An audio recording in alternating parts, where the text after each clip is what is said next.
Hey, what's up to all the connects out there? It's bro LJ from the art team community, and thanks for stopping by. Definitely leave a like, subscribe if you haven't, and I'm going to be getting into the emotions and how to navigate. So stay in tune. So hi vibes, welcome back to another video. And like I said, I'll be talking about navigating the emotions, within your life, within your spiritual path. It's important to learn how to navigate the emotions, and also to see how the emotions ties into your spirituality and how you have to learn how to navigate that to be able to grow on your spiritual path. And I'll be giving 3 different tips today. So basically, first off, you want to observe, what are the emotions? And the emotions are, different things that we have, that we experience within our mind. We go through different emotions, throughout our life. We go through, anger sometimes, we go through sadness, we go through, just different emotions, being fearful. We go through all these different states of being within our minds that are these emotions. And it's important that we don't attach ourselves to our emotions, because the emotions are going to come and go. It's all part of the human experience, and we got to be aware of that so we can accept and direct our energy into a different emotion if needed in that present moment. Because like, for example, it's okay to be sad sometimes. Like if somebody was to die in your life and you have this sadness, it's okay to feel that sadness.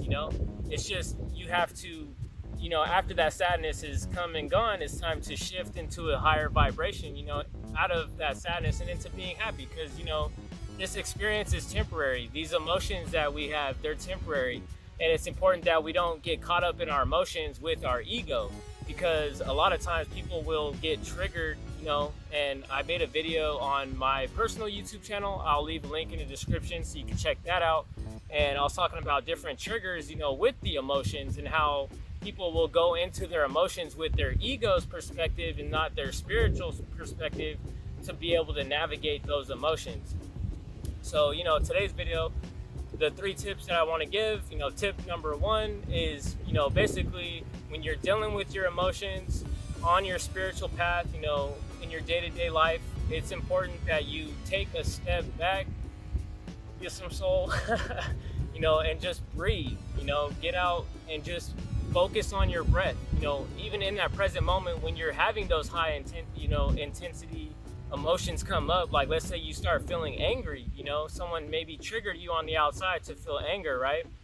And you have to be able to take a step out of that anger to calm your mind down and get out of that beta brainwave and into a higher, brainwave that allows that access into your subconscious mind to be able to see these different emotions and stuff that you are experiencing so you can navigate through them.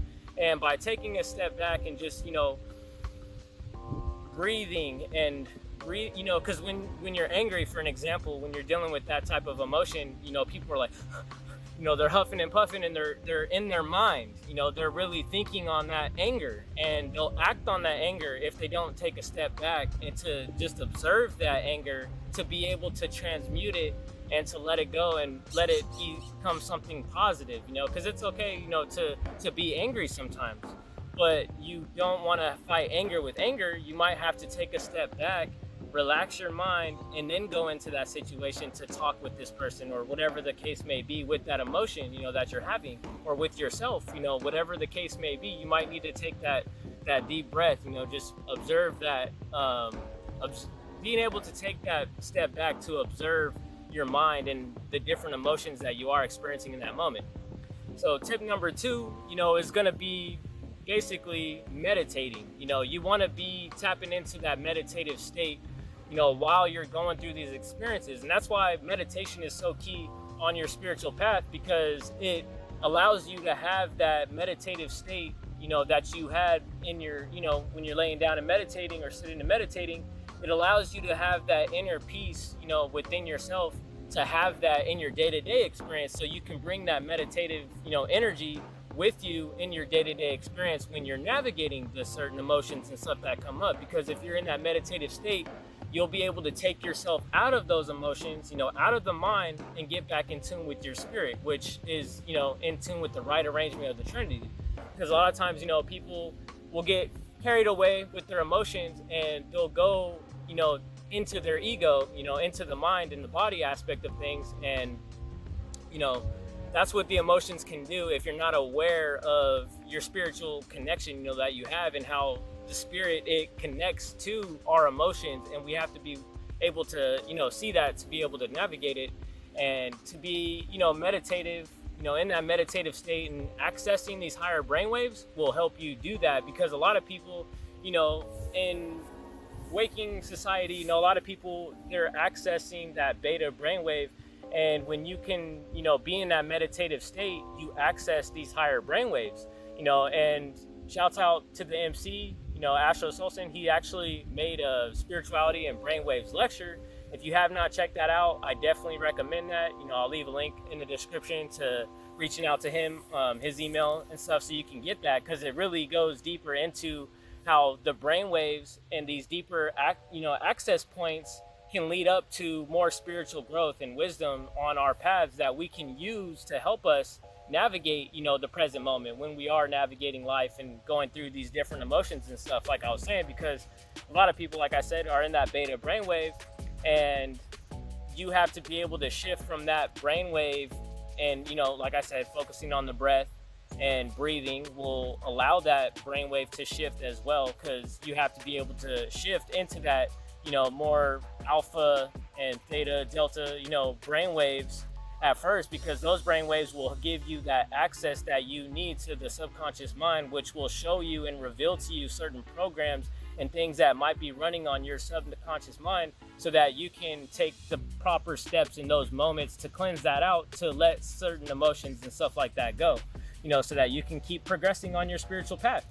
And yeah, so tip number 3 is to journal your experiences dealing with your emotions. Because if, like, let's say for an example, you do get angry, right, and you do get into your emotions about it, and you lash out, you feel your ego lash out, it's okay that you've gone through that experience, because we've all gone through it at times on our paths, right? Like, we all have had our ego lash out and stuff, and that's okay. We just got to become aware of that, and write that stuff down and journal about our experiences that we had, and journal the whole experience of, like, the outcome, like the certain choices that we made and the outcome that resulted from that choice, and see how, if we, because basically things deal in cycles, right? So that experience is going to come back again, where you're in that same emotion, and you have a choice to make at that time. You could either make that program choice that you've been making currently and continue that, or you can journal about it, and journal, and set your intentions on what choice you want to make next time, and put that intentions into the grids, and that intent will manifest. If you have that wheel spinning, it'll manifest that energy within yourself to be able to make that righteous choice that you need to make when those emotions are coming up again, dealing with anger and stuff like that. You'll be able to navigate it and be able to take that step back, breathe, meditate in that meditative state when it's happening, and to also journal about these experiences, and then journal about that experience when you made the right choice, and seeing how the different outcome that came from that experience, because it can shift the matrix grids, and your whole reality can shift basically around you. Because, like, say if you're in that that anger or whatever, and you're fighting with somebody, next time you go about it and that cycle comes back around, and you go about it in a more way that's in balance, and you're not all angry and stuff, you're in balance and in tune, then that energy can help the other person also be in tune with that loving frequency and that loving connection, so we can move forward, and continue to progress. But yeah, so that's pretty much, the video for today. Also, I wanted to say that soon we're going to be having the winter solstice bundles on the RTM Spiritual Tools website, so definitely check that out. We've been working hard on that, and like putting all these products together so that this energy and intentions, that we're pushing out, into the matrix gets felt, so people can tap into their tools and get in tune, with the spiritual tools to help boost them up on their path, going through these different seasons. Because navigating the seasons can be rough. When you observe people that are going through fall and winter, and even in yourself, you'll notice that's a lot of times when people fall off their spiritual path. So that's the time to really get that protection. And yeah, the bundles will be available soon. So just be on the lookout for that when we announce that. But yeah, other than that, gratitude for tuning in to the message, and catch you guys in the next video. Stay tuned in to Spirit. Peace in and out.